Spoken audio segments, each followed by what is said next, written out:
Hey everyone, welcome to the first patch rundown of season 2015. Preseason may be over, but we're still talking about strategic diversity. With me again is Joshua Jatt Leesman and DJ Greg Street. What's up, y'all? It's good to be here again. Is it? It was until just now. I was being nice. Yeah. So let's kick things off with kind of where we left off last time, right? It's been a month or so since preseason's been out, and we have kind of some findings on where we did well, where we didn't do well, things like that. So what do we got? Well, we set out, we really wanted players to focus on objectives more, and they're definitely doing that, and that's working out well. We also wanted to make sure there was more diversity of strategies, you know, in the jungle and in lanes, and we're not quite at the level of champion diversity that we want to see yet. There's supposed to be 4 ways to play the jungle. Maybe we're at 1.5 ways right now. So we're still, you know, have some changes we want to make now and for future patches going into the new season. I don't know about you guys, but I saw a lot of Warwick over the break.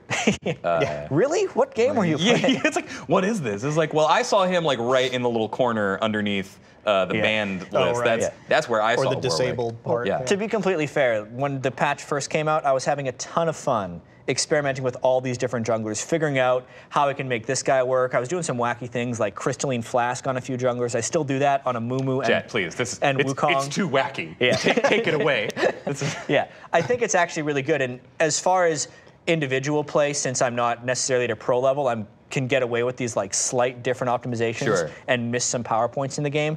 But I think those guys are really close to being at the competitive level. It's just not there yet, and that's why we see Jarvan and Lee Sin every game. We're also actually, we're buffing a lot of junglers this patch. We are really trying to focus on kind of bringing some of these other guys up. And totally. Yeah. Players are often asking us, like, hey, why can't you buff a lot of people rather than nerfing the couple of outliers? And here's an opportunity where we're trying to do just that. Yeah, and it really seems like this is a case where, you know, we're willing to say Jarvan and Lee Sin, very strong, but we don't actually think that they're the best. They might not be too strong, I think is the main point, because junglers, by and large, are still feeling a little underappreciated, and there's a ton of jungle buffs going in this patch that I think you're going to guide us to later. But honestly, I look at the top challenger players in every region. It's like, well, yeah, there's a bunch of mid laners and 80 carries right there, and maybe the jungler and top laner thrown in there randomly, and maybe the jungler, it's time for a little bit of love. Yeah, no, that's true. And the jungle, I think it's fair to say the jungle has just gotten a little harder since last season, so I think we have room to buff some of them there. Yeah. It's definitely fair. The number of people who've seen die into Gromp would also agree with you. They're like, yeah, but Gromp is strong though. I died to Gromp yesterday. We need a t-shirt. I died to Gromp and all I got was this t-shirt. Yeah, so I'm going to kick it over to you, actually. So we have another big change coming to the jungle, and that is there are 2 charges of smite. Yeah. I was just allowed to smite players. Now I get to smite twice. This is too much for me to handle. What's going on? One of the things we wanted to do is give players a lot of things they could do with smite. You can use smite to get buffs from the jungle. You can even use smite on enemy players. One of the problems we were seeing is that, you know, smite is still powerful and needs a reasonably long cooldown. So we wanted to make sure that if you use smite, say in a team fight, you still had it available to actually go clear your objectives. So, Jatt, you had some pretty big concerns when we were looking over this change specifically. What's up? Absolutely, because the biggest thing I noticed was that the recharge time in the smite charges was 75 seconds. And the cooldown of smite currently was 60. And there's all this talk about, yeah, you can use smite on players and the jungle. What if I just want to smite the jungle because I like Ranger's Trailblazer? Which we told you you'd be able to do. It's just like, well, I guess I couldn't do that anymore. But then I talked to some of the designers, and I got pretty reassured, actually. If it was just 60 seconds, it's a unilateral buff across everything because you're never using it exactly on cooldown. And there's always going to be downtime. And effectively, if it's 2 charges with 60 seconds, you can get 3 smites really quickly with the way the charge system works. And now it also gives me some freedom to take like a blue buff and then dragon and still have it. Or if I want to take one raptor camp and then the other, I can still do that. On top of all the other jungle buffs that are happening this patch. There's an experience thing, there's more gold. And I think overall it will be strong, even for Trailblazer. If Chilling Smite still needs to get nerfed later, probably I think that's going to happen, but we'll end up seeing.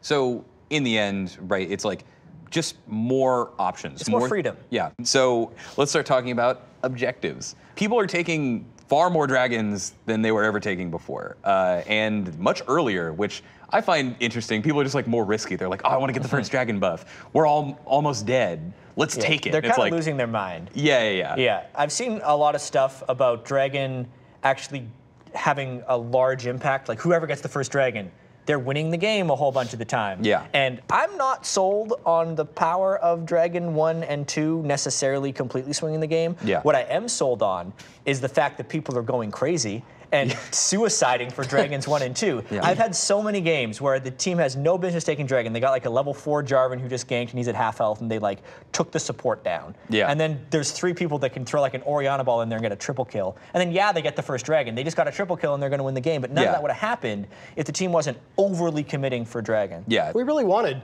players to be thinking about Dragon and teams to be like, is now the right time? Do we need to worry about what the other team is doing? And that's clearly happening. Now, is it swinging things too far? I know there's arguments on both sides. We're just going to have to keep an eye on that. We definitely don't want it to be the case that whoever gets first Dragon wins. Yeah. So there is another statistic, though, that I think is important to bring up, which is game time has actually increased a little bit. Yeah, and that's not something we're trying to. We think League is long enough as it is. We're not entirely sure yet if it's, are players still trying to figure it out? Are they playing a little conservatively? We think there's this phenomenon where it's the end of the game and you could probably close it out, but if you got one more Dragon stack, it would be a little less risky. I can kind of combo off that. I've talked to a lot of people and experienced a bit myself. A lot of people just don't know what to do at a certain point in the game, 25, 30 minutes. Yeah. They're like, even if they're going well, they've gotten 3 Dragons max. They're probably sitting at 2.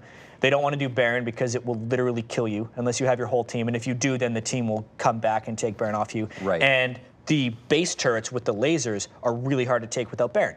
So they're in this murky space where they're just trying to farm. And I think that's one of the big reasons games are long. Yeah. And so... And that's a good, it's a good transition because part of the problem is it is hard to take Baron now. And it's a little risky. We see teams just kind of neglecting it when that's supposed to be an answer to how do I crack that base open as I get this powerful siege buff in Baron. Yeah. I mean, when we were here last, right, we were talking about Baron and all of its strength for sieging down, but when you can't really take it till like 50, 60 minutes in the game anyways, when you're probably already firmly in the driver's seat, it's probably not going to do a whole lot for you to close the game out earlier than that. So we do have changes for Baron now that right at his spawn at 20 minutes, much, much weaker. Maybe a little too weak. Like, I've seen some of these changes.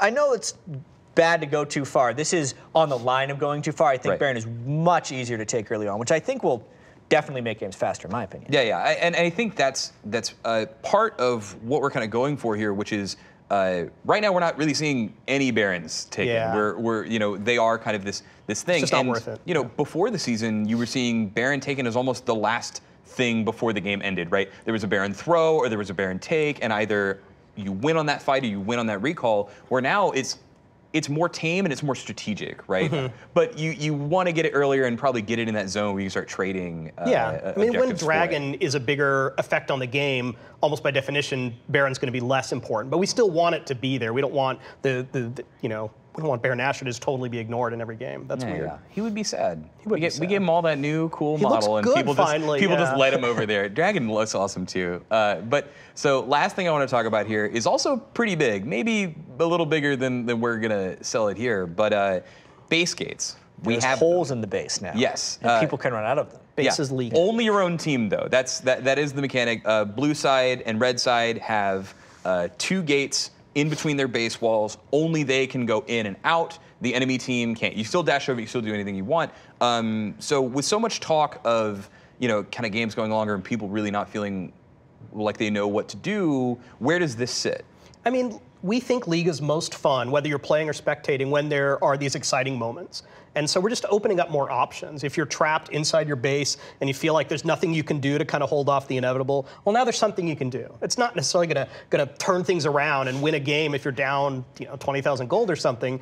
But if you wanna get out and try to flank or try to do something else, you don't just kind of have to wait for the enemy to come all in. Yeah, no, I like that. It's like that LeBlanc 16-1, but I got her with the base gate. I got out the base I'm gate. going for the flank. Oh God, I'm dead. Yeah, no, I imagine there's gonna be some of that. But guys, thank you for coming back and talking shop with me about all the changes that we're doing. That's it for the patch rundown. We'll be back to tackle 5.2 like always. For myself, Jatt, Greg, and the entire Rundown crew, we hope you have an amazing start to the new season. Good luck, have fun.